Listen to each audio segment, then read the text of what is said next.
Good morning, dear students. Welcome to online classes. Dear students, today let us discuss about inverse trigonometric functions in last exercise 2.2, problem number 17. Actually, totally 18, 19 problem is there. So, and some small problem is there. Okay, today definitely I will finish that chapter inverse trigonometric functions. Okay, that is problem number 17 is, problem number 16 is completed. So problem number 17 is tan inverse of tan 3 pi by 4. Tan inverse of tan 3 pi by 4. Okay, tan inverse of tan 3 pi by 4. So actually this is in the form of a tan inverse of tan theta. Tan inverse of tan theta is theta. But theta value is 3 pi by 4. So approximate 3 pi by 4 means 135 degree. But the range of tan function is minus pi by 2 plus pi by 2. ಇದೆಲ್ಲ ನಿಮಗೆ explain ಮಾಡಿದ್ದೀನಿ. Tan functions ranges ಏನಿರ್ತದೆ minus pi by 2 ಇಂದ plus pi by 2 ಇರ್ತದೆ. So ಆದ್ರಿಂದ ಇದನ್ನು ನಾವು ಆ ರೇಂಜ್ ಒಳಗಡೆ ತಗೋಬೇಕು. ಇಲ್ಲ ಅಂದ್ರೆ ಕೇಳಬಹುದು sir tan inverse of tan theta is equal to theta ಅಲ್ವಾ ಅಂತ. But ಇದಾಗಲ್ಲ. ಯಾಕೆ tan inverse of tan theta is equal to theta, but actually that principal value is minus pi by 2 to plus pi by 2. So that's why, so that is the not range. So that's why simplify this. So within that value is minus pi by 2 to plus pi by 2. Andre minus 90 degree ಇಂದ plus 90 degree. That's why tan inverse of 3 pi by 4. Pi means 180, 180 by 4, 45, 45 into 3, 135. So tan inverse of tan 135 can be written as tan 180 minus 45. 180 minus 45. 180 minus 45 is 135. So therefore tan inverse of tan 180 minus 45. Tan 180 minus theta, tan theta. You write here tan theta. Tan theta means 45 degree. So 180 minus theta, which quadrant? 180 minus theta, second quadrant. Second quadrant, which ratio is positive? Sign is positive. But here read as tan. Therefore minus, you write here minus in this case. So therefore minus tan inverse of tan theta, theta means 45 degree. Otherwise, according to radians, minus pi by 4. This is result. Therefore, tan inverse of tan 3 pi by 4 is equal to minus pi by 4. Otherwise, minus 45 degree. Bantala idu. Minus pi by 2 to plus pi by 2 range bantu. Okay na? Ee reeti. Okay, next problem number 17 ನೋಡೋಣ. 17. So 17 is tan of sin inverse 3 by 5 plus cot inverse 3 by 2. So this is problem number 18. Okay, first you write this. ಇದು ಮರ್ಬಿಡಿ ಅದನ್ನ ಮಾಡ್ತೀನಿ ಅದನ್ನ.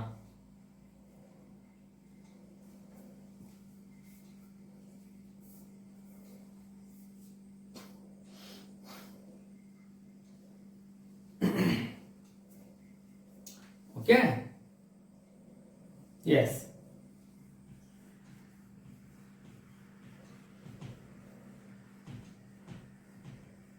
So next problem number 18, tan of sin inverse 3 by 5 plus cot inverse 3 by 2.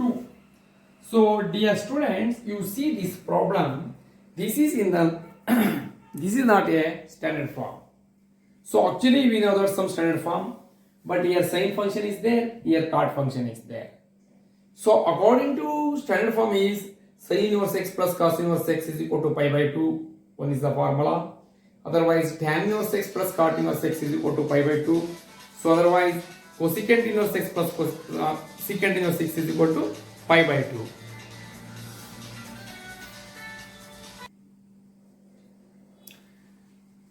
So that's why you should convert it to tan inverse x plus cot inverse x.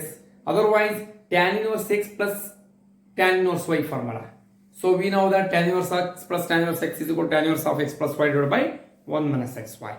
So that's why first I am taking. So let sin inverse of 3 by 5 is equal to theta. Sin inverse of 3 by 5 is equal to theta. So then 3 by 5 is equal to sin inverse center side sin theta. Sin theta is equal to 3 by 5. Dear students, use this term, find out tan function. ಇದನ್ನ use ಮಾಡ್ಕೊಂಡು ನೀವು tan ಕಂಡಿಟ್ಕೊಳ್ಳಿ, tan theta ಕಂಡಿಟ್ಕೊಳ್ಳಿ. ನಾನು ಹೇಳ್ತೀನಿ ಏನಕ್ಕೆ ಅಂತಂದ್ರೆ, so you write here tan inverse x in this case, tan inverse x plus tan inverse y. So in this means sin inverse 3 by 5 you should convert it to tan inverse function. So because I want that formula tan inverse x plus cot inverse x, tan inverse x plus tan inverse y. But in the here given sin inverse of 3 by 5 plus cot inverse of 3 by 2 is not a standard form. That's why I am telling. So I am going to sin inverse of 3 by 5, you should convert it to tan inverse function. So that's why I am taking let under one there, take under one there. Sin inverse of 3 by 5 is equal to theta. So then 3 by 5 is equal to sin inverse on that side sin theta. Sin theta is equal to 3 by 5. So use this. Dear students, you take one small triangle. Either one triangle.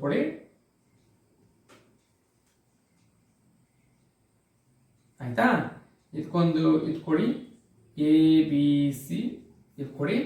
So A B C ಇದನ್ನ ನೀವು theta ಅಂತ ಇದು ಮಾಡಿ, according to this figure this is opposite side, adjacent side, hypotenuse. Opposite ಏನಿತ್ತು 3 ಇತ್ತು, ಇದು hypotenuse ಏನಿದೆ ಇದು 5 ಇದೆ. So according to this figure okay, right hand opposite and hypotenuse. Adjacent values ನಿಮಗೆ ಗೊತ್ತು, ಇದನ್ನ ಸ್ಕ್ವೇರ್ ಮಾಡಿ ಮೈನಸ್ ಇದನ್ನ ಸ್ಕ್ವೇರ್ ಮಾಡಿ ಇಲ್ಲಿ ಬರೀರಿ. 5 ಸ್ಕ್ವೇರ್ ಅಂದ್ರೆ ಎಷ್ಟು 25, 3 ಸ್ಕ್ವೇರ್ ಅಂದ್ರೆ ಎಷ್ಟು 9, 25 ಮೈನಸ್ 9 16, ರೂಟ್ 16 ವ್ಯಾಲ್ಯೂಸ್ 4. ಈ ರೀತಿ ಕಂಡುಹಿಡಿಯೋದು. ಅರ್ಥ ಆಯ್ತಾ ಎಲ್ಲರಿಗೂ? By using Pythagoras theorem. Pythagoras theorem ಪ್ರಕಾರ ಇದು ಮಾಡಿರೋದು. ಬೇಕಾದ್ರೆ ನಿಮಗೆ ತೋರಿಸ್ತೀನಿ ನೋಡಿ, ನಿಮ್ಗೆ ಹೇಗೆ 4 ಬತ್ತು ಅಂತ ಒಂದು ರಫ್ ಆಗಿ ತೋರಿಸ್ಬಿಡ್ತೀನಿ, ಬೇಕಾದ್ರೆ ನೀವು ಬರ್ಕೊಳ್ಳಿ. So according to Pythagoras theorem, this can be written as AC square is equal to AB square plus BC square. So ಇದನ್ನ 4 8 ಬತ್ತು ಅಂತ ನಾನು ಕಂಡುಹಿಡಿದು ತೋರಿಸ್ಕೊಡ್ತೀನಿ ಇಲ್ಲಿ. ಸೊ AC ಅಂದ್ರೆ ಎಷ್ಟಿದ್ರಿ ಇಲ್ಲಿ 5 ಇದೆ, 5 ಸ್ಕ್ವೇರ್ ಹಾಕ್ರಿ. AB ಅಂದ್ರೆ ಎಷ್ಟಿದ್ರಿ 3 ಇದೆ, 3 ಸ್ಕ್ವೇರ್ ಹಾಕ್ರಿ plus BC square. So 5 square is equal to 25, 3 square is equal to 9 plus BC square. 25 plus 9 ಈ ಕಡೆ ಕಳಿಸ್ರಿ, minus 9 BC square. So 25 minus 9 16. 16 is equal to BC square. Therefore BC is equal to root 16. Root 16 ಅಂದ್ರೆ ಎಷ್ಟು ಬರ್ತದ್ರಿ 4. That's why you write here 4. ಬೇಕಾದ್ರೆ ಒಂದು ನೆನಪಿಟ್ಕೊಳ್ಳಿ, ಯಾವ Pythagoras theorem ಸಹ ನೀವು ಯೂಸ್ ಮಾಡಕ್ ಹೋಗಬೇಡಿ, ಡೈರೆಕ್ಟ್ ಬರೀರಿ. ಇಲ್ಲಿ 5 ಕೊಟ್ರ 3 ಕೊಟ್ರ ಇದು ಸ್ಕ್ವೇರ್ ತೆಗೆದುಕೊಳ್ಳಿ, ಸ್ಕ್ವೇರ್ ಇದನ್ನು ಸ್ಕ್ವೇರ್ ತೆಗೆದುಕೊಳ್ಳಿ, ಇದರಿಂದ ಇದು ಮೈನಸ್ ಮಾಡಿ.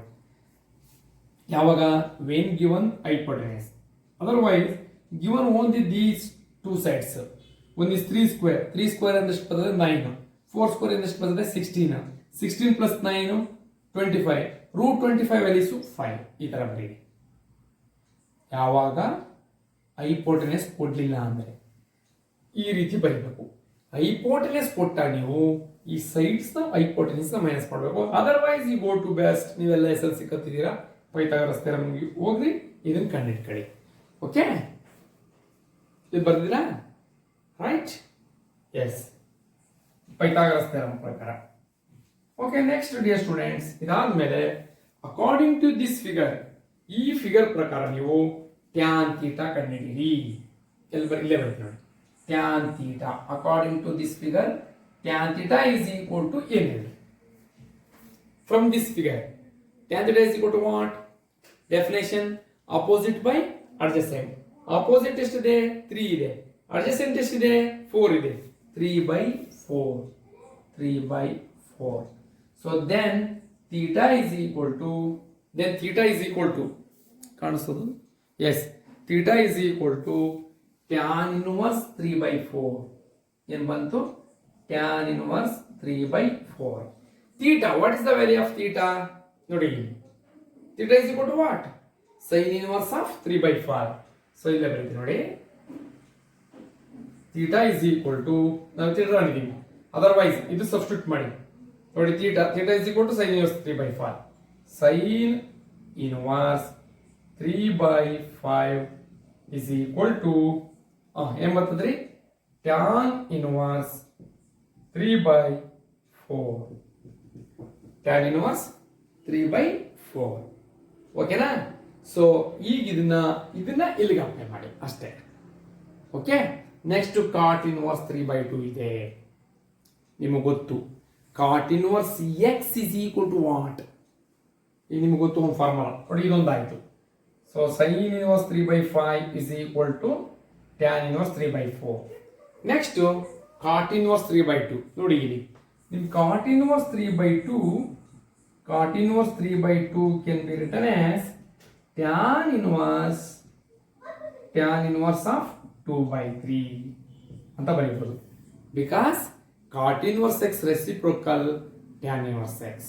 ಬೇಕಾದ್ರೆ ನಿಮ್ಗೆ ಬರ್ಕೊಳ್ಳಿ ಫಾರ್ಮಲ್ ನಿಮ್ಗೆ ಬೇಕು ಅಂದ್ರೆ cot inverse of X is equal to, so because cot inverse X is equal to tan inverse of 1/x.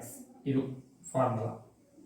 Cot inverse X is equal to tan inverse of 1/x ಅಂದ್ಬಿಟ್ಟು ಅಲ್ಲಿಗೆ cot inverse 3/2 is equal to tan inverse 2/3 ಬರ್ಕೊಳ್ಳೋಣ. So sine inverse 3/5 is equal to tan inverse of 3/4 ಬರ್ಕೊಳ್ಳೋಣ. So actually ಇದನ್ನ ನೀವು convert ಮಾಡ್ಕೋಬೇಕು. ಏನ sine inverse 3/5 can be written as tan inverse 3/4 according to here. So then cot inverse 3/2 can be written as tan inverse 2/3 by property. Cot inverse x is equal to tan inverse of 1/x. ಅಂದ್ರೆ reciprocal property inbiಟ್ಟು. Okay, so first you should find out like this, then you apply here ಅಂದಿ. ಅದೇ ಈ ತರ apply ಮಾಡ್ಕೋಬೇಕು. ಈಗ ಅದಕ್ಕೆ ಇದನ್ನ rub ಮಾಡ್ತೀನಿ. ಫಸ್ಟ್ ಇಷ್ಟು ಬರೆದು ಬಿಡಿ. ಏನು ಹೇಳ್ತೀನಿ, right this first.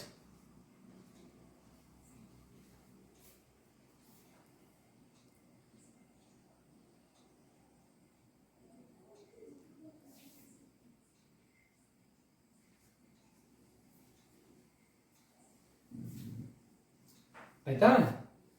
S, okay.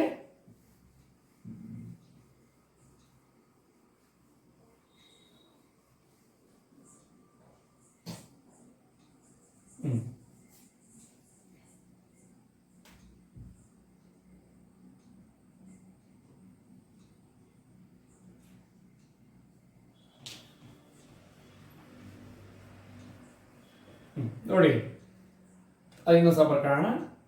Tan of sine inverse 3/5 plus cot inverse of 3/2. Tan of sine inverse 3/5. Sine inverse 3/5 ಏನಿದೆ? Tan inverse of 3/4. Tan inverse of 3/4 plus cot inverse of 3/2 ಏನಂತ ಬರ್ಕೊಂಡಿದೀವಿ? Tan inverse of 2/3. Tan inverse of 2/3 ಈ ರೀತಿ ಬರ್ಕೊಳ್ಳೋಣ. ಓಕೆನಾ? ಈಗ simplify ಮಾಡಿ.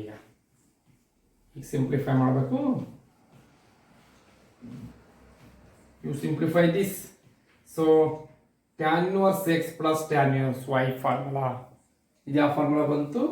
ಇದು tan ಆಗೇ ಇರಲಿ, ಟ್ಯಾನ್ ಆಗಿ ಬರೀರಿ. Tan of, yes, this is in the form of a tan inverse x plus tan inverse y. Tan inverse x plus tan inverse y formula ಏನು? tan inverse of x means 3 by 4, x plus y divided by 1 minus xy, 3 by 4 into 2 by 3 ಈ ರೀತಿ ಬರೆಯೋದು. Next simplify ಮಾಡಿ, tan inverse of ಹೇಳಿ. So 4 and 3 LCM 12, right here 12, 4 3s are 3 3s are 9 plus 3 4s are 4 2s are 8 all divided by illu aste LCM 4 3s are 12, 12 ones are 12, first LCM bariri 12, 12 ones are 12 minus 3 2s are 6. ಅರ್ಥ ಆಯ್ತಾ ಇದು? ನೋಡಿ ಇಲ್ಲಿ 4 3s are 12 LCM, 3 3s are 9, 4 2s are 8. Simplification 8th standard problem. ಇಲ್ಲೂ ಅಷ್ಟೇ direct ಆಗಿ ಬರ್ಬಿಟ್ಟಿದ್ದೀನಿ ಇಲ್ಲಿ ನೋಡಿ, ಇಲ್ಲಿ direct ಆಗ್ಬಿಟ್ಟಿದ್ದೀನಿ. 1 minus 3 2s are 6, 4 3s are 12. ಇದನ್ನ LCM 12, 12 ones are 12 minus 6 ಈ ರೀತಿ. ಓಕೆನಾ? ಸೊ ನೆಕ್ಸ್ಟ್ ನೋಡಿ, ಇದನ್ನ ಸಿಂಪ್ಲಿಫೈ ಮಾಡೋಣ. So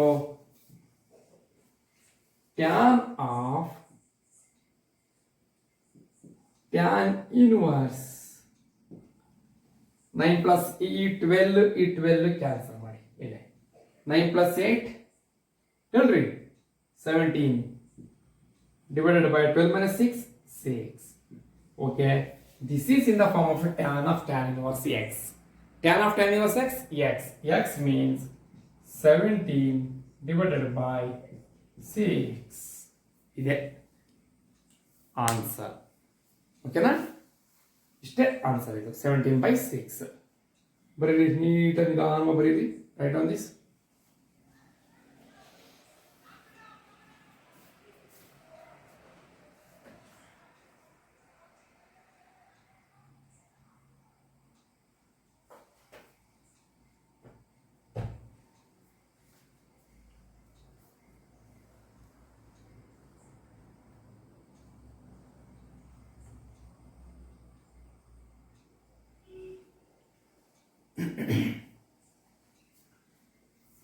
Okay, dear students, so total 2.2 exercise it is not only 18 problems.